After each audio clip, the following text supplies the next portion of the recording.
नमस्कार, मैं हूं वीरेंद्र कुमार झा और आप इस समय देख रहे हैं खबर तक।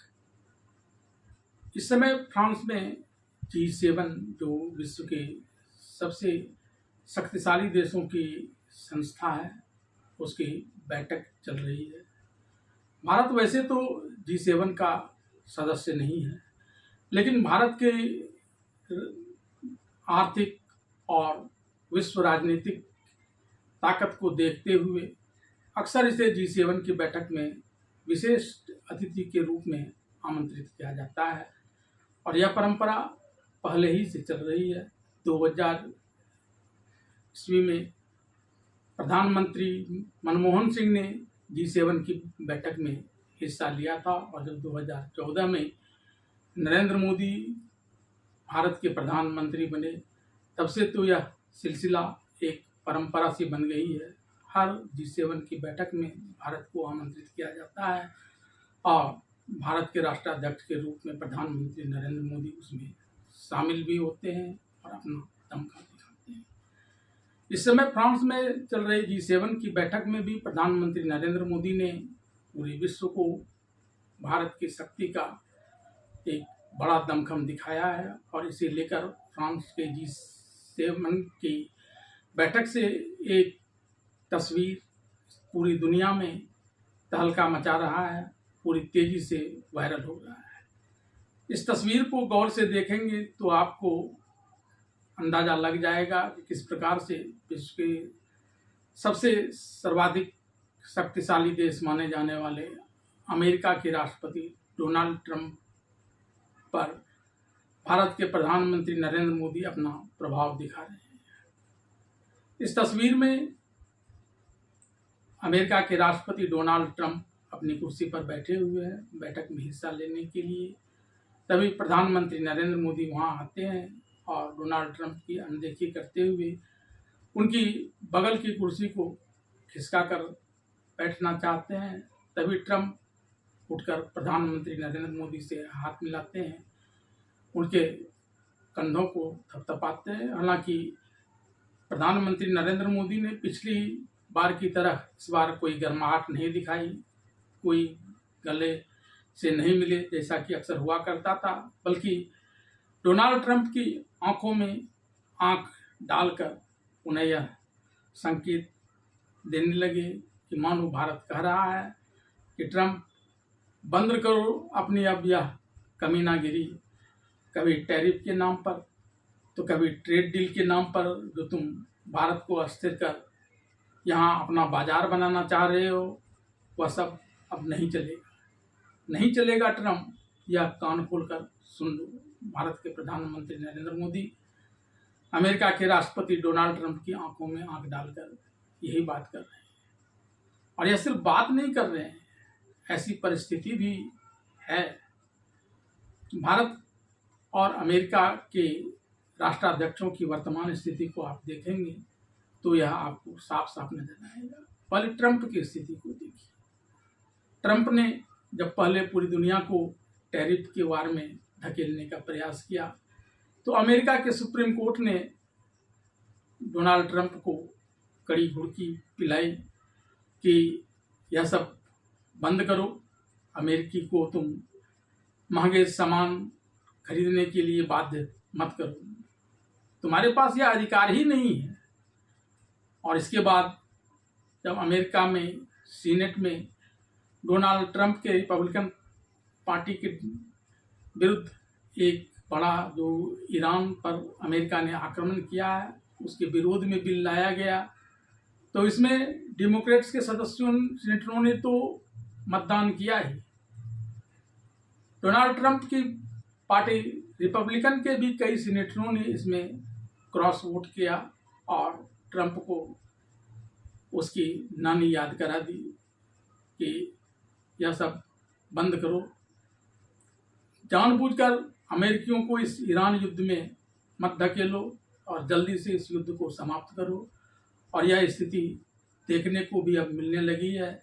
अब ट्रंप एक तरफा युद्ध बंद कराने की तरफ बढ़ रहा है, भले ही ऊपर से वह कुछ गिदड़ भभकी दे देता है, लेकिन जल्दी से जल्दी वह चाहता है कि ईरान के साथ उसका युद्ध समाप्त हो जाए। और एक तरफ से युद्ध विराम की स्थिति तो बनी हुई है ही, अभी तो कुछ दिनों से अब हार्मुज के जलडमरू मध्य को भी विश्व के मालवाहक जहाज़ों को आने जाने के लिए खोल दिया गया और शुक्रवार को एक डील पर दोनों देशों के यानी ईरान और अमेरिका के राष्ट्राध्यक्षों के हस्ताक्षर भी हो जाएंगे और यह युद्ध भी समाप्त हो जाएगा। दूसरी तरफ भारत के प्रधानमंत्री की स्थिति देखिए, जो इस समय काफ़ी मजबूत है।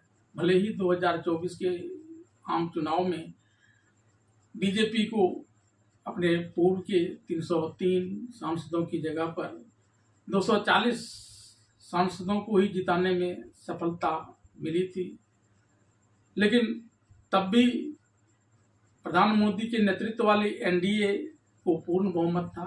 292 एमपी इसके थे और मजे से सरकार चलाना पीएम मोदी ने शुरू कर दिया था, बिना कोई दबाव के, बिना किसी झिझक के। और उसके बाद शुरू हुआ विधानसभा में बीजेपी का जीत का सिलसिला।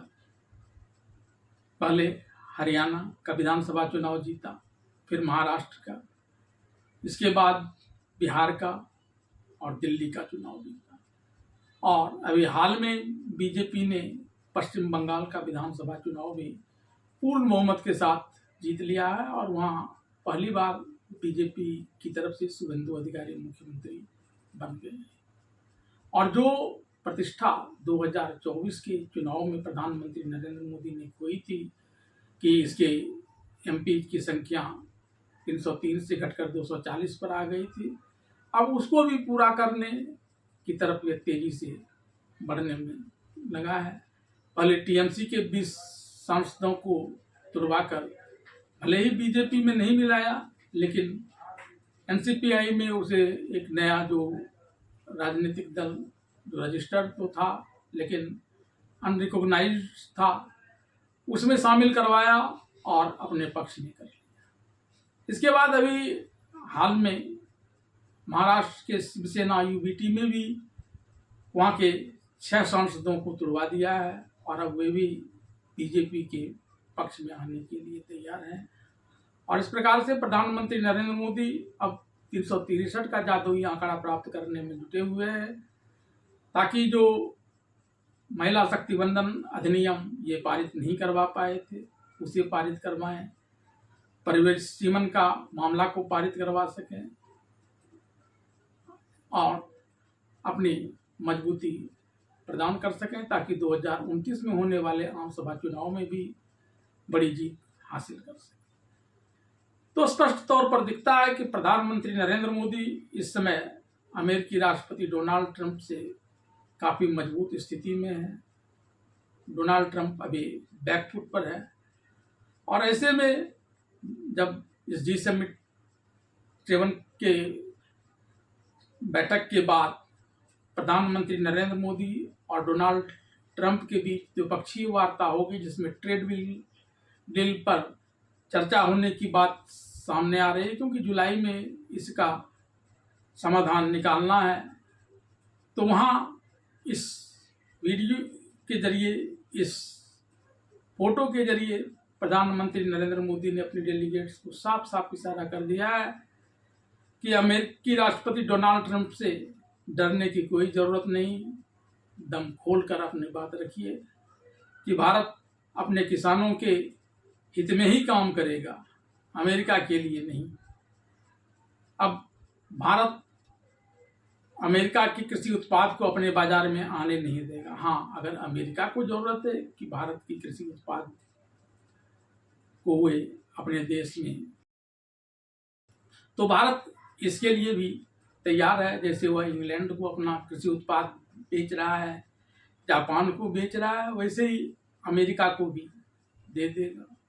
और इस मामले में तो खुद डोनाल्ड ट्रंप ने कहा है कि भारत के प्रधानमंत्री नरेंद्र मोदी एक बड़े बार्गेनर हैं, इस ट्रेड डील में भी वे बड़े बार्गेन करेंगे। और यह इसलिए भी ज़रूरी है क्योंकि भारत में जो विपक्षी राजनीतिक दल के द्वारा एक नैरेटिव चलाया जा रहा है नरेंद्र सरेंडर का, उन लोगों को भी यह बता दे कि नरेंद्र सरेंडर नहीं बल्कि नरेंद्र विक्टर है और यह कहने के लिए बाध्य कर बने। और इसकी एक झलक G7 की बैठक में भी मिली, जब उसने G7 की बैठक में प्रधानमंत्री नरेंद्र मोदी ने पूरी दुनिया को मानवता का संदेश दिया, समानता का संदेश दिया, यह कहते हुए कि अब ये दानदाता और दान ग्रहीता वाला सिद्धांत नहीं चलेगा, अब समानता वाला सिद्धांत चलेगा। और जो इस प्रकार से उन्होंने भारत की प्राचीन संस्कृति का प्रमुख वाक्य सर्वे भवन्तु सुखिनः सर्वे सन्तु निरामया सर्वे भद्राणि पश्यन्तु माँ कश्चित् दुर्भाग् भवेत् को प्रतिपादित कर पूरी दुनिया को एक नया संदेश देते हुए अपना दमखम दिखाने का प्रयास किया। धन्यवाद।